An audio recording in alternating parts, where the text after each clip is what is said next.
Hello, it's Ashley Edmonds from Through the Loop Yarn Craft here with you today, and I'm ready for us to learn today to make the Mocha Me Cozy.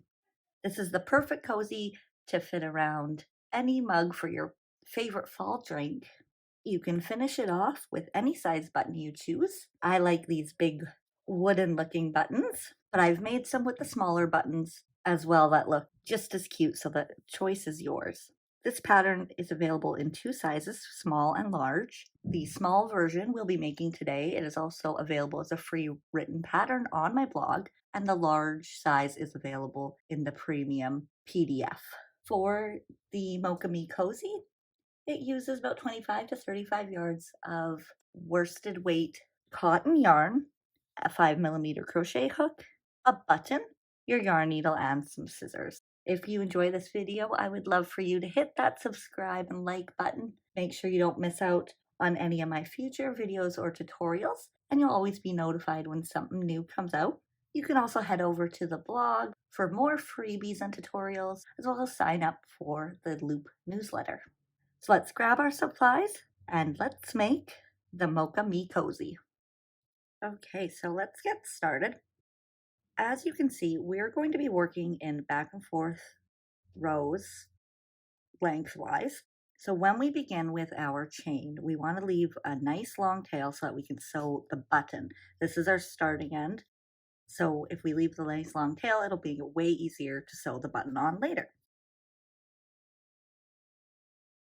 So we'll get a decent long tail there, and we will begin by chaining 10.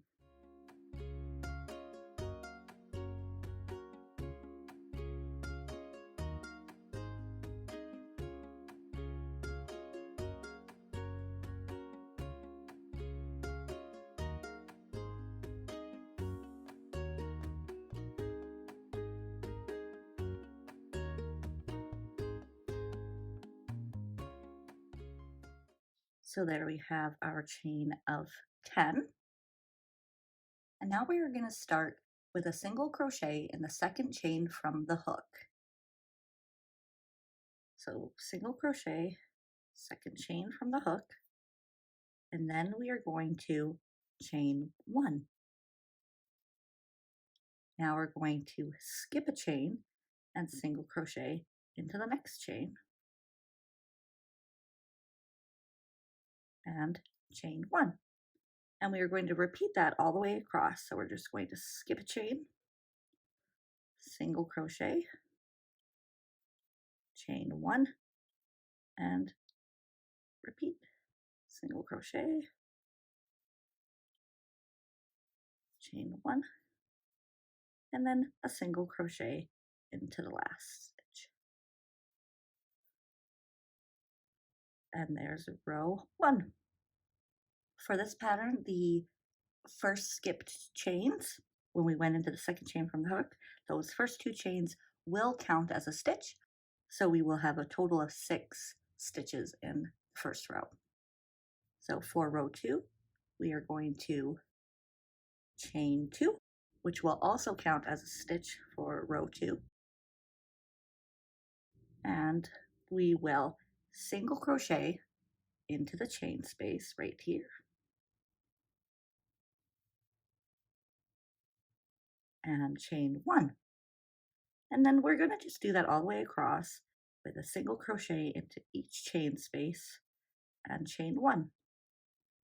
As you probably notice, this is the moss stitch, or granite stitch is otherwise known as, and that's a stitch we'll be using most of the time for this pattern.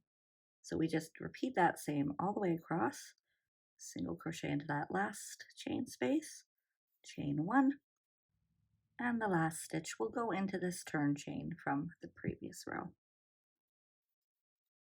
and chain 2. So there's our 2 rows. So we will, the row 2 is our repeat row. So we will continue with a single crochet into that chain space, chain 1, and then another single crochet into the next chain space, chain 1, There's our chain space. Chain 1 and chain space. Chain 1 and then a single crochet into that turn chain.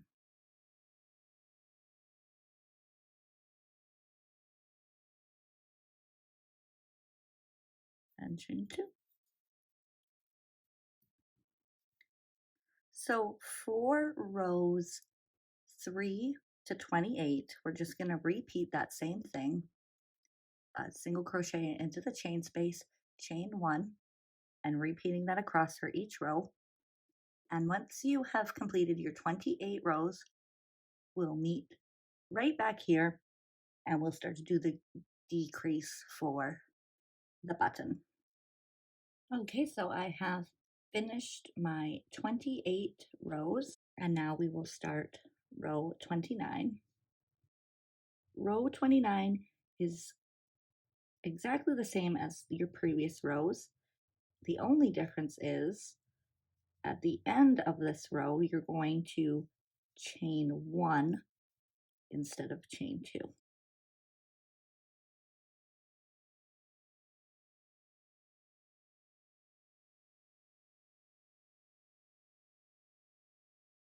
So there we go.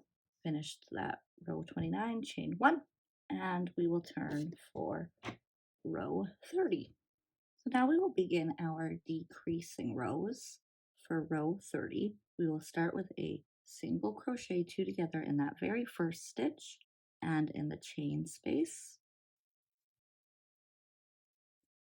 and another single crochet 2 together in the next stitch as well as the next chain space. Then we will do a single crochet in the next stitch and a single crochet in the next chain space.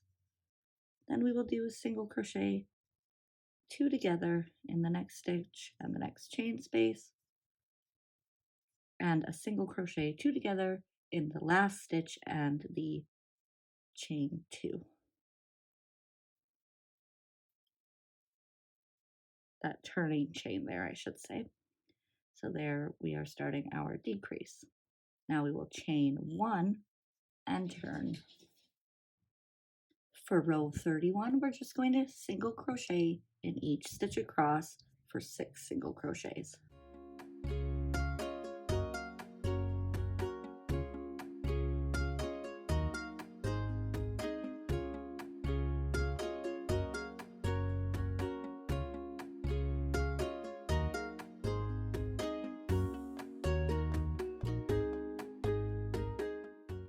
Chain 1 and turn. For row 32, we're going to do some more decreases. So we're going to single crochet 2 together starting in this very first stitch.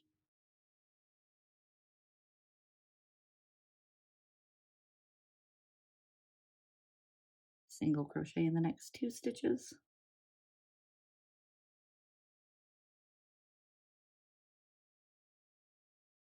And single crochet 2 together in the last 2 stitches.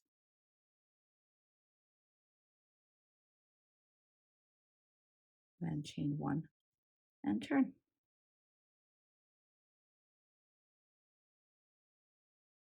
Row 33, just single crochet in each stitch across for 4 stitches.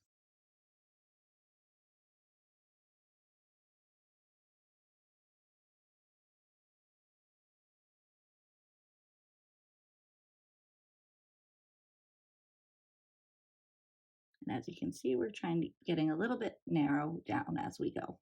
And we will chain 1 and turn.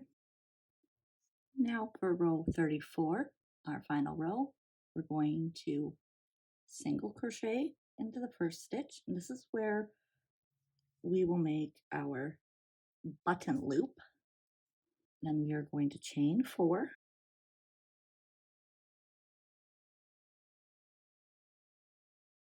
If you are using a smaller button, you can do a few less chains here. If you're using a really small one, you might just want 2 chains. You can do 3. For this larger size button that I'm using, The 4 seems to fit perfectly. Now we are going to skip those 2 middle stitches and single crochet into the last stitch.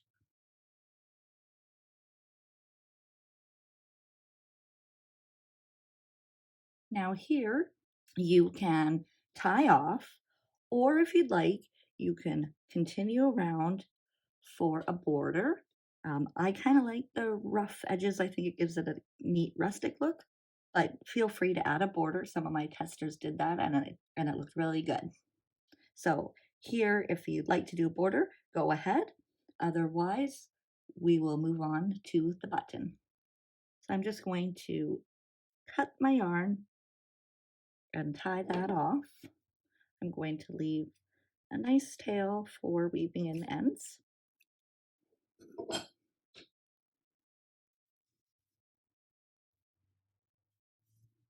And pull that tight. There you can see the button loop.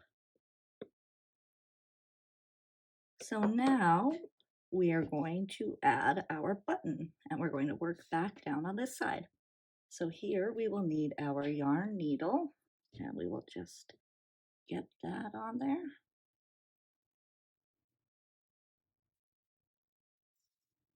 And we will just line up our button just kind of right close to the edge there. So now we're going to just sew that button on. And I find if you just reach across to sew it in, it will kind of pull this corner down.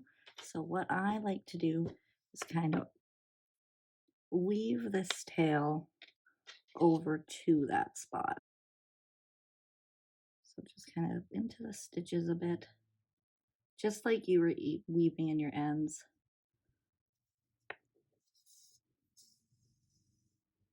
And kind of get it right to where you want that. Then it won't pull that corner down. So now we will put our button where we want that. And if you want buttons that way or this way, whichever you prefer, let's go this way. And then we can just center that the best you can right at the end. And we will sew that on. Go back and forth 2 or 3 times until you're sure it's nice and secure.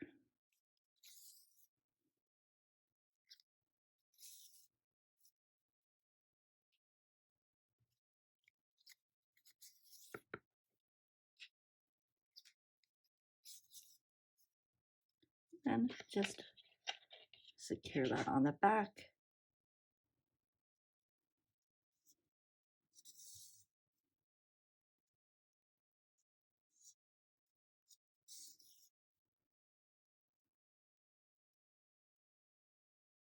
I do it just as though I'm weaving in ends back and forth through different stitches and strands of yarn.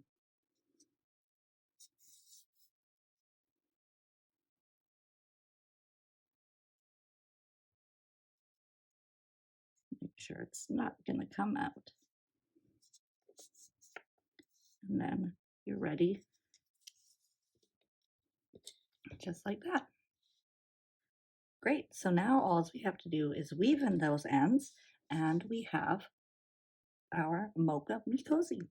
So it just wraps around your mug through the handle and secures just like that. Turn. Perfect. There you are. Thank you so much for joining me and learning to make the Mocha Me Cozy. I hope you enjoyed this pattern.